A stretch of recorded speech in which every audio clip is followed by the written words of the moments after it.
You've probably heard of the phrase, you could buy a house for the price of that ring. But have you ever stopped to think, what if you actually did? In this episode, we discuss a new show on Netflix called Marriage or Mortgage, and the question as to how couples should spend their money, whether on a wedding of their dreams or on the house of their dreams. Plus, we also share what we did in our wedding experience and what we would do if we could go back. So you don't want to miss this. Let's go.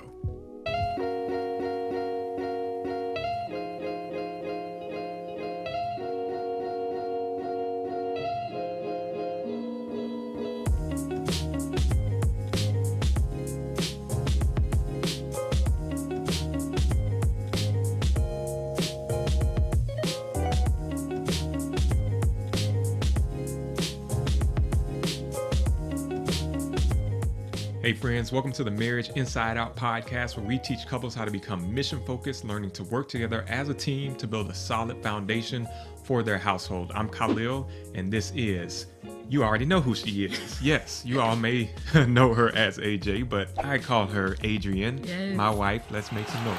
Yes, hey guys. Good topic today. Yes, good topic. All right, so let's just get straight into it. Let's go. There's a new show on Netflix called Marriage or Mortgage. Marriage or Mortgage. Now, okay. even just the name of that show is intriguing. Yeah, very right? catchy. Right, very catchy. And so, it basically follows couples who are engaged. I think they seem to be in the Nashville area, but it's one of those love it or list it type shows where Which are you kind of, you obviously know what kind of shows we watch, right? But yeah, it's one of those shows where you have two influencers trying to get the couple to do, or persuade them to go a certain route. But in the case with this show, it's very interesting because you have the couples talking to one person who is a wedding planner, and she plans, basically makes people's dream weddings come true. Yes, very true.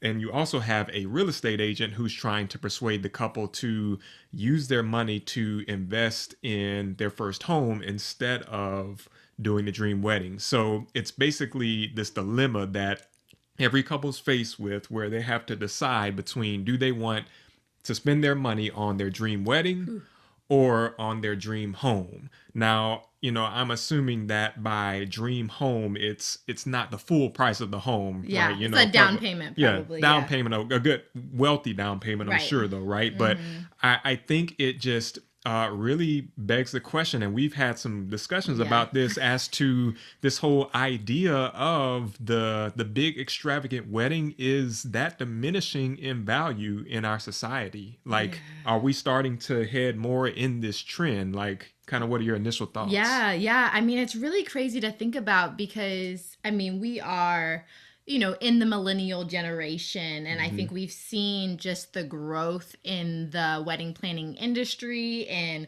bridezilla perspective and all that type of stuff. And we've also seen a lot of it in entertainment, right? So it's very interesting to think about, like, people kind of going back to the root of thinking about, is it worth it to spend all that money? I know for me, I know that a lot of things have been affected by the pandemic and things slowing down and people resetting and being like, what truly matters? There's pros and cons to both sides, right? Yeah, absolutely. And I think, as you just mentioned, the pandemic absolutely has impacted the whole wedding industry in and of itself. I actually looked up some initial stats just to share. And so the Knot, which is a very popular wedding platform, I'm sure many of you all know of, they do some wedding statistics every year where they show like average costs of wedding, so on and so forth. And so their 2020 stats revealed that the average cost of a wedding was $19,000. Okay. Which dropped down from it was $28,000 in 2019. Whoa. So a $9,000 drop. But again, that's all impacted by obviously the pandemic. However, though, a lot of the stats are also showing that more couples are starting to choose these mini monies, as they call them, or micro weddings, Okay. where they're doing more elopements. And elopement is more of a catch-all phrase now. Yeah. It doesn't necessarily Not just mean courthouse. right, or not just running off Okay. and getting married without anyone knowing, but it includes or encompasses the courthouse weddings or the very small private ceremonies. Basically, wedding ceremonies that cost a lot less. Yeah. So that they can, use their money towards other things. Yeah. So yeah. Well, it's funny because it almost correlates with like the movement towards tiny homes and the movements towards this tiny, consolidation of minimalism. Minimalism. Exactly. That's good. Good. Yeah. So I think in that mentality, it makes a lot of sense. Also, due to the pandemic, it makes sense that people weren't traveling a lot. So in some ways, people probably just didn't have a choice, right, to invite a lot of people, because I know that the budget for weddings is attributed to, the amount of people you're able to actually have, because you're paying for food and music and all of those type of venue, all that type of stuff. So it's definitely interesting when you think about, like, is a wedding a long-term investment, right? Right. What are the tangibles, intangibles of that? And then when you think about a home, right, it's understood that that's a long-term investment, but is it worth more than the wedding itself? Right. That's, what we can keep going back and forth about. Right, exactly. And I think, kind of going back to the show Marriage or Mortgage, one of the things about the two influencers, they're giving them all of the bells and whistles. Like, the real estate agent is finding their most, ideal home situation. Right. This isn't a condo. This is like with some land, big time, nice houses, white picket fence, all that type of stuff. Exactly. And then on the other hand, the wedding planner is like showing them all the bells and whistles of the foods and, the flowers, all of the all of that acrobats stuff with the fire. Yeah, like juggling, ice sculptures of a dolphin with the water coming out the spout kind of type stuff. But but what I figured we could do is just let's just kind of talk about each option, right? Let's just kind of go through each scenario. Let's break down the pros and maybe the drawbacks of each choice. That's good. And then from there, let's talk about what we did. Yeah. All right. And obviously in our wedding journey. And let's also talk about what we would do if we could go back. Great. And then at the end, we're going to give just a little bit of advice for any other couples out there or any people who are, considering getting married. Yeah. So which one you want to break down first? The option of going with a wedding or the option of going with the mortgage down payment? What do you want to break down first? I mean, I think let's start the traditional route, right? People assume that wedding is what happens. You get engaged and then you get married. And some people mix metaphors with marriage and the wedding, right? It's almost like, did it really happen unless you have a ceremony? In terms of our social our society. Outlook. So let's start there. And I think from a woman's perspective, right? Like, a lot of us have almost been groomed to an extent to be dreaming about that day. Right? Like Prince Charming, all the Disney movies, all of the other cartoons that we grew up with. My favorites like Brandy, Cinderella, like, you're like, oh my gosh, like this beautiful ceremony. That wasn't even their wedding, right? That was just a ball. You want to wear the dress. You want to have everyone stare at you, know? So with those expectations, I mean, I would say, like, one of the pros of a wedding is being able to gather with your loved ones, right? Absolutely. And celebrate that moment of your union together. Exactly. Yeah. Because like you said, it's almost as if you're investing in the memories themselves. Yep. Totally. And so, it can be almost like a family reunion in a certain sense for some people. I mean, I would say, even especially in like the African American community, we value things like that. I'm sure all families value all cultures, all cultures value the opportunity to get together and to have that time. But on the flip side, obviously these ceremonies can be quite pricey. I mean, again, the stat I just shared was, the average in 2019 was almost 30 grand. And that's the price of the ceremony and the reception, by the way, not including engagement or wedding bands. But, I mean, 30 grand, that's a pretty, pretty decently high price. I mean, that's like, you could probably buy a couple cars off of that if you wanted to. But from a pro side, when you talk about memories, right, that's not just the ones in your mind, right? They're capturing the memories. So you have video footage of the experience. In most cases, you have photographer, that comes through that really captures the essence of those moments that sometimes even during the wedding, right, you're so in it, you need to look back at those memories to remember like who all was there and what happened in that way. So I think there's something really powerful about capturing those memories. Right.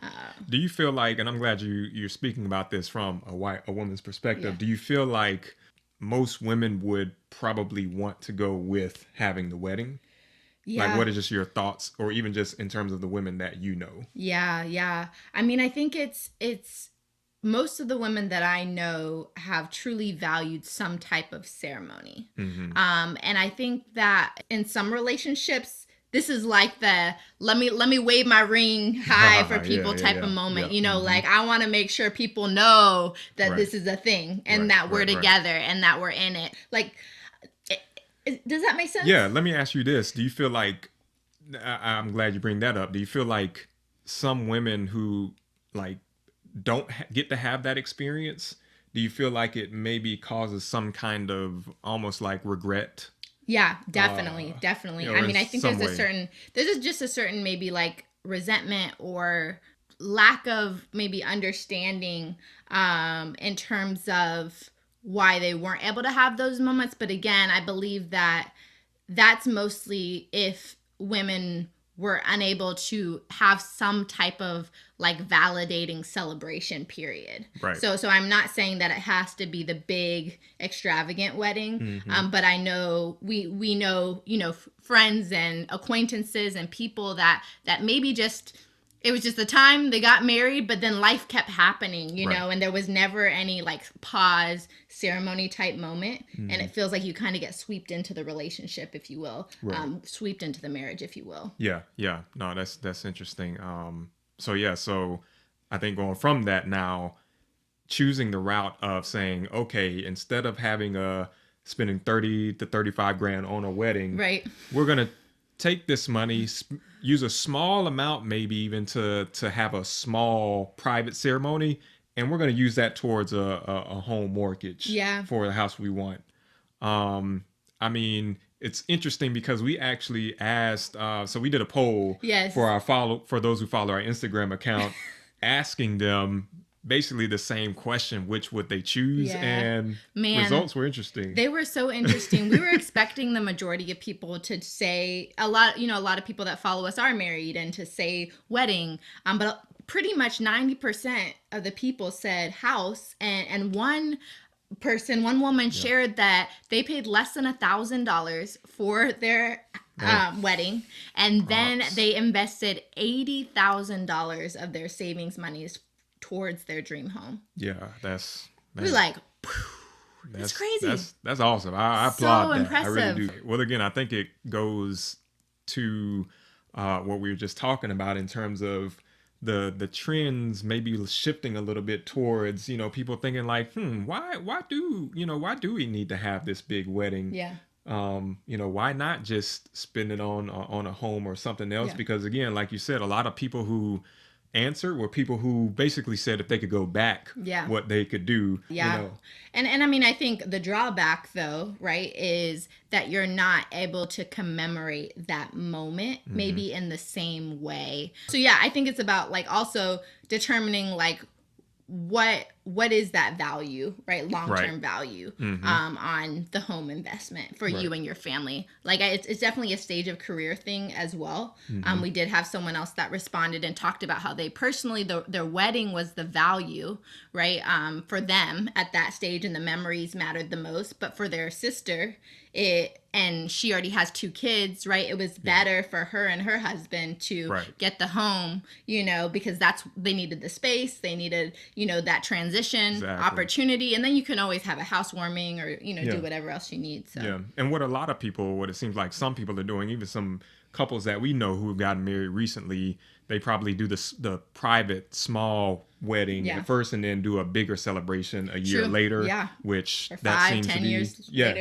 Exactly. And I think looking at both, there are long-term benefits of each that are tangible as well as intangible, I would say. Yeah. Because when you think about with the wedding, you have the intangible component of the memories Right. that you're building, but tangible as well, because I mean, you get gifts and there's some True. physical things you probably don't get as many gifts when you just get it. Well, I guess housewarming gifts, but when you just get a home. Right, exactly.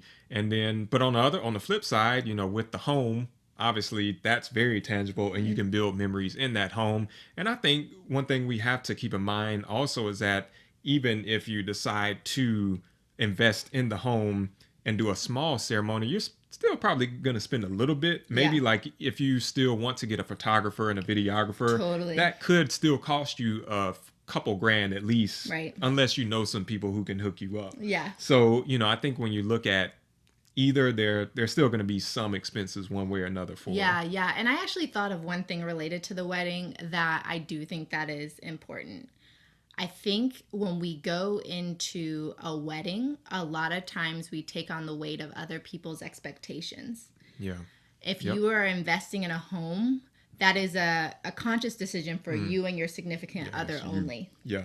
That's good. And there's something about that relief of pressure, and burden and expectations of who's going to be my bridesmaids, what's going to happen here, who should we invite or not, that type of stress. Like if you don't want to endure that and you want to have control of the trajectory, if you will, of those next stages of your marriage, I mean, I lean towards the home, with that perspective. So that just kind of came to me. Yeah. But that is an excellent point. The mental stress. Not to saying that looking for a home isn't mentally, taxing. It certainly can be. But like you said, just the other factors that you have to consider when prepping for a big wedding. Yes. I mean, we know about that. Totally. We've been through it. So you got to try to keep tunnel vision. Exactly. keep the main thing. But yeah, so I mean, I think when it comes to us, obviously we in our experience, we had a wedding, kind of the more traditional wedding with about 120, 130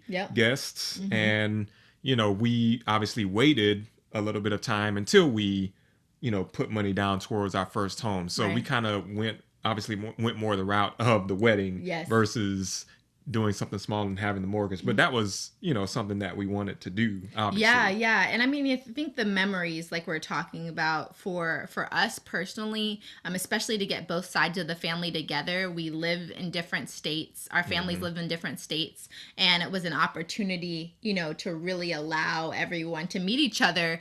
Because they say there's kind of, 3 times of life when families get together and celebrate: the birth of, a child, a wedding celebration, and then a funeral. Passing, yeah, that's true. And if you don't have that middle point somewhere, and that's really like where a lot of people come and gather, at times something might be missing. And it's just really cool to see. Even we have loved ones that hadn't seen each other or connected with each other, especially on your side of the family, in years and generations, and for them to come together on the dance floor and cut a rug together, if you will, it was just so beautiful to see. So yeah, it was good. Yeah, that totally agree. And I think the question is though, going back, if we could go back, or if you could go back, would you do the same or would you choose the alternate route? I want to hear from you first. Okay. I think it's a tough decision. Marriage or mortgage? Marriage or mortgage. I think for me personally, I would do the wedding all over again. Yeah. I understand the logical, sense of investing in a home, especially if you have an opportunity to invest in your dream home. But I also believe in God's timing, right? So I don't believe that there won't be another home on the market that we could invest in at a different point in time, versus you really only get married once. So hope so. Hopefully. Sorry. My mentality is, right, I'm only going to get married once. Right. That's our mentality. Right. We're only going to get married once. We're only going to get married once. So for me, definitely would still go for the wedding. Yeah. I hear you. Okay. How about you? Yeah. I mean, I'm with you. I would have stuck with the wedding. Yeah. If we could do it again. And I mean, obviously, considering this question, if there was no pandemic, obviously, just all things considered. But yeah, I mean, if I could do the same thing. I would do it all. I would do it all over again. Yeah. Because like you said, I mean, we even have family members and friends who still talk about our wedding till this day. And so to think that it was, a monumental moment, not just for us, but also for other people who are in our lives. Yeah, I mean, I feel like that those are priceless, moments and things that are hard to get back. And like you said, there are very few moments, unless unless you're having family reunions, there are very few moments where you can have families get together, especially both sides of the family. Now that you're joining a family, so yeah, and like you said, even though the wedding itself was costly in some regards, certainly don't mind, hey, let's just save up and get the house later, which is exactly what we did. So if I had to choose wedding or mortgage, I would absolutely do wedding all over again. No, that's good. That's good. So as we kind of get close to wrapping up, for any people watching out there, listening, any couples out there, are there any final thoughts that you have in terms of, what you feel that they should do, or what would we say? Yeah. I mean, I think at the baseline, one thing that we haven't discussed as in depth, but we have a lot of, financial well-being videos related to financial stewardship, is strive to ensure that whichever direction you go in, you discuss thoroughly and you are not taking out any forms of debt in order to invest in that area. So we're talking about like cash flow you have on hand, because there's people that go in debt for a wedding, right? There's people that go in debt just to pay a down payment, right? Just to show off. So I just want to lay that disclaimer out there that while we're discussing this, we're still saying, like, if it is best for you to just do something small and you can't invest in a home yet, that is okay.